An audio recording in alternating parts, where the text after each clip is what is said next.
Well, listen, it's just more of the same crap. It's just designed differently. It's crap in a different box. Was the coach more animated on the sideline? Yeah. Did they still make brain-dead coaching decisions with timeouts and whether or not to kick or go for it or what they're going to do? Yeah. Did they lose? Yeah. Did they give up 40? No. But here we are in the same boat, and we're going to have a new quarterback yet again for next Sunday, I would think, for the Houston Texans. The big stuff, though, of course, is that the other football team, the New York Giants, actually get to play football tonight. Lots to do today. Good afternoon, Evan. How are you? Oh, I'm splendid, sir. How are you?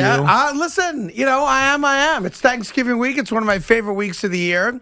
And listen, could they have won the game, the Jets? Yes. Should they have won the game? I can't say should, but they certainly had chances. The Miami Dolphins offense was what we thought it was. Not very good.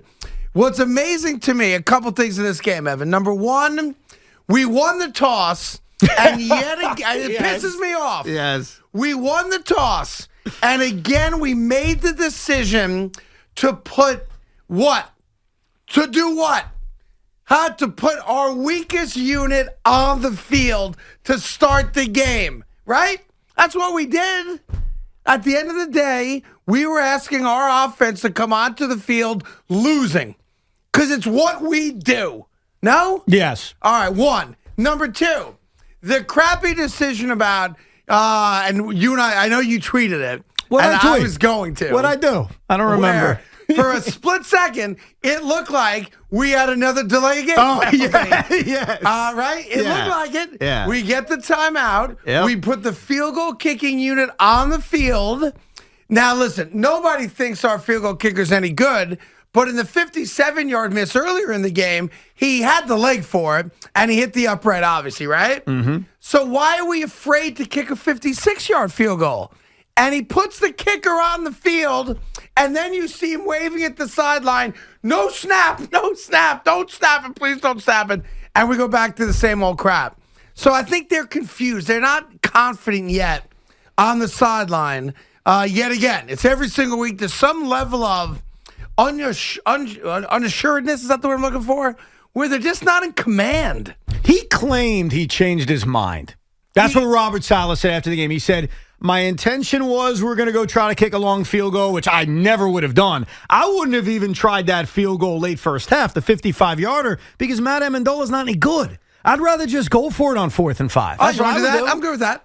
I'm good with that. Look, I'd rather do that than try a field goal that's unlikely to make and then hand the Dolphins with 1 minute and 3 timeouts. Excellent field position. But he claims, and again, you don't have to believe it, but he said, Robert Saleh, I put the kicking team out there because my intention was to kick a field goal. I changed my mind. Hence why the wave off. Right. Hence why they took the delay of game. But what are we afraid of? Like, he's got the leg. I'm not saying Amendola's any good. You want to cut him after today? Go ahead and cut him. I know that's what my son said. Cut that guy. He stinks. He missed 2 kicks the whole bit. Yeah. But, points are at a premium for this team. Go for it. You know he's got the leg. To me, I'm with you. If you make the decision because they're at midfield, let's go for it on 4th and 5 and roll the dice that we get the first or kick the field goal. But the one thing I don't think you do is kind of put tail between leg and go, we're going to punt. I thought early in this game after the Ashton Davis interception when the Jets had a great opportunity to come back and they had 1st and goal from the 1 and they couldn't get it in. They just couldn't get it in. That he decided on 4th and goal from the 2 effort. Let's go for it. I thought that was awesome. Yeah, me too. That's what I want to see. Now it worked out. Jamison Crowder's wide open in the end zone. Boom, touchdown, tie game. But that's the kind of attitude I want to see from this coach. I don't want to settle for long field goals. I don't want to play the field position game. I want to go for it. And I thought early in the game he did. But here's the bottom line. Here's why I was frustrated watching this game, even though they stink and even though, they showed progress. It was a close game. Because Robert Saleh said something after the game, and I thought it was so well done, so well said, because he's right. He said 90% of games in the NFL are lost, not won. This is one of them. Thank you, Coach. You, Robert Saleh, not you, Craig Carton. You, Robert Saleh. You, John Franklin Myers. You You guys are part of the main reason you lost this football game. You lost this football game because you were undisciplined. You lost this football game because they picked the worst moments in time to commit brutal penalties, whether it's on the offensive side of the ball when McGovern was called for a hole on a big run by Tevin Coleman, whether it was the defensive holding, whether it was the absolutely unacceptable roughing the passer by Franklin Myers. The New York Jets lost this game because of dumbness. Yeah. They didn't lose it squarely because of talent. A lot of times they do. They lost this game because they're not ready to win, and they make the big mistake at the wrong time. Plus, you add to it, they get the touchdown, you put your defense on the field in a tie game, and you say, all right, now let's play some football, right? Mm-hmm. Got a chance to win this game, just got the Elijah Moore touchdown, and bang. I mean, it didn't take but one possession, right, for Miami to go right down the field. And the notion after the game from a couple Jet defenders was about Tua Tagovailoa was not that he's any good. He threw up some prayers, and sometimes prayers get answered. I'm like, come on, man. That wasn't throwing up prayers. No. That was, once again, we can't make a stop against, we all agree, an average quarterback. Yeah, you couldn't get off the field on third down. You committed two brutal, demoralizing penalties on plays where you were getting off the field. The defensive hold by Pinnock, the roughing the passer, which we touched on, and they got no pass rush on Tua in the second half of this game, and that's against one of the worst offensive lines in football. So don't just look at Tua and say he was lucky. The Jets created this. The Jets lost this game. No offense to Dolphin fans out there. Your team's not any good. You just happen to play a team that isn't ready to win. They're not coached well enough. They make the bad mistake and the bad penalty at the worst possible time. But I want to smile today. So here's all I'll say, Craig. Elijah Moore. Oh, you got to throw Michael Carter into that. And Michael Carter, unfortunately, he got banged up in this game. But that's a positive. Yeah, Elijah Moore is a stud. I think Carter's legit, too. I think we all agree on that. Yes. And listen, they've got a handful of guys, and obviously we know how young they are. It's just, listen, I thought, could the Jets win 4 in a row? Yeah, by the way, they could. Oh, stop. But they cost themselves victories, as you said. And I think Coach Sal said it right after the game, like you said. We lost this game. It wasn't about the Dolphins winning it. We lost it. I mean, you've just gone through it, so no reason for me to reiterate it. It's just very frustrating. Oh, one other thing. Yeah. Can I mention one other mistake? Because this one pissed me off. Sure. The Joe Flacco intentional grounding. That one's a killer. That turns a 30-yard. I thought it was a bad call, to be honest. No, it wasn't a bad call. I mean, and you know what Saleh said? His excuse was it was miscommunication. Maybe it was, maybe it wasn't, but it felt like a coach who wanted to protect the veteran quarterback. He made the decision to start. Listen, he did make. Here's the worst thing about the whole game to me. And then we'll get all your calls. We'll also get to the Giants because God knows we've spent enough time talking about the Jets on this radio station over the last 2 weeks with the Mike White crap and then the solid crap and then this crap and that crap. We got Giants Tampa Bay tonight. And if the Giants win tonight, the Giants can consider themselves a legitimate threat for the postseason. That's how big tonight's game is for the New York Giants. But one last thing on the Jets just to open the show up with, Evan. Mm-hmm. I told you, Boomer said it as well. I heard Phil Simms say it yesterday on NFL Today. So this must have been the rhetoric coming from the Jet side of things going into yesterday's game. Why did Joe Flacco start? The thing I surmised with you last week on Friday was they just need a win. No, they're just desperate for a W. So in their minds, Joe Flacco gave them the best chance to win. So my question for the New York Jets would be this.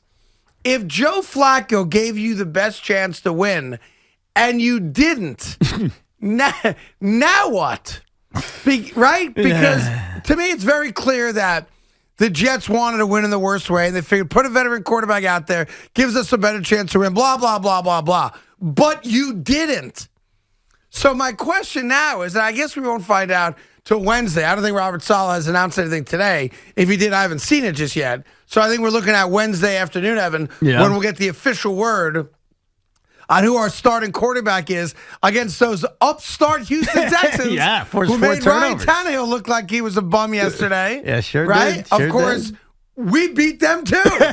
So I don't know how the hell you handicapped this game against the Texans. Some of the worst teams in football have some great wins. Jacksonville beat Buffalo. I mean, it's crazy the NFL this year. So I just don't know how they answer that question. If you thought, we didn't think it, but they thought that Flacco gave them the best chance to win, what the hell do you do on Sunday? Oh, I know what they're going to do. It's got to be Zach Wilson. It's got to be. First of all, let's get the easy stuff out of the way. It's not going to be Mike White. So for me and anyone else who are fantasizing about it or saying, come on, let's see Mike White. He got a lot out of Elijah Moore, too. It's not happening. They think Mike White stinks. They don't think he's any good at football. They thought his couple of good moments was an aberration. They hate him. All right? So it's either going to be Flacco or Wilson, and my assumption is going to be that once he's healthy enough, they're going to start Zach Wilson because they have too much invested in Zach Wilson. I agree with you on all that. Here's the issue with it.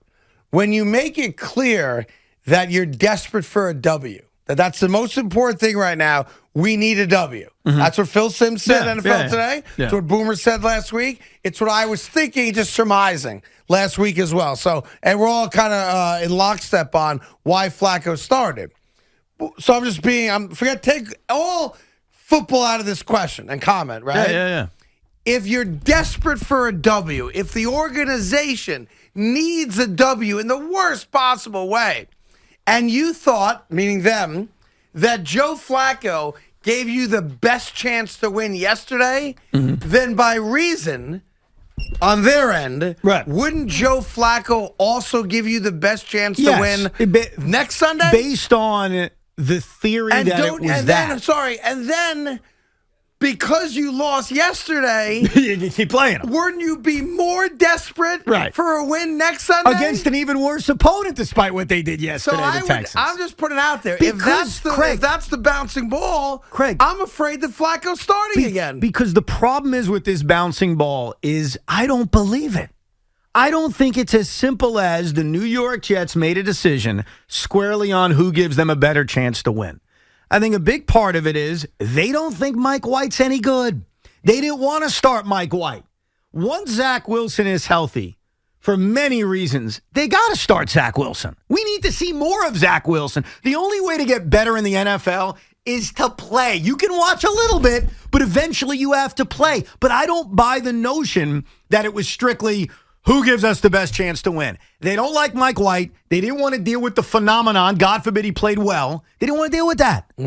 That's why he didn't play. Well, we'll get into that with you, Jet fans. Listen, I know it's tough. And for those of you that got somehow spang-doogled into going to that game yesterday, half the building were Dolphin fans. Oh, it was disgusting. And at some point, Woody Johnson's got to look out from that ivory tower and recognize that his building, A, is not sold out, and B, there's a healthy percentage of people from the other fan base every single week. And if the losing doesn't bother you, if the incompetence doesn't bother you, at some point it does have to bother you that you're losing money. If nothing else, then the bad look. Now, they did themselves a favor. They did not give up 30 points. There will be no billboard this week because we are men of our word. But Craig, before you continue on, when the Miami Dolphins marched down the field on that opening drive, and they do, they run the Wildcat, and Jalen Waddle prances into the end zone, and it's 7-0 before you can get comfortable. I was already on the web designing the billboard. I was like, well, this is a lock. So it started off in a way in which it felt that billboard, because they were going to give up 30 to Miami, it felt like a lock. Now, to their credit, the defense actually stepped up, thank God. You were one score away, and I saw it coming too. I saw a Flacco pick six coming. That would have put them over 30. I wouldn't have honored that. I wouldn't have honored that. I'm telling you right now. You would have had to. No, I couldn't have done that. You would have had to. Because it wouldn't have been in the kind of the spirit of the defense sucking. Spirit of the deal, yes. Well, listen, if you're a diehard Jet fan, bring it. We'll get into it with you all afternoon. New York Giants, listen, I don't think you're winning tonight. Most people don't think. How could they? You have Tampa off of back-to-back losses. You know the stat. Evan gave it to you last week. It's been 20 years, essentially, 19 years since Tom Brady has lost 3 consecutive games. Tampa Bay's lost back-to-back games. They're home. And while the New York Giants do have, it looks like, all their weapons back on offense, including Saquon Barkley, including your starting left tackle, so there's no reason for you not to feel, hey, why not tonight? Tampa ain't that great. They've lost some bad games this year. It'd be hard-pressed for me to find a way for the Giants to win. But I say that without, not to put you down, not to be critical, with this caveat.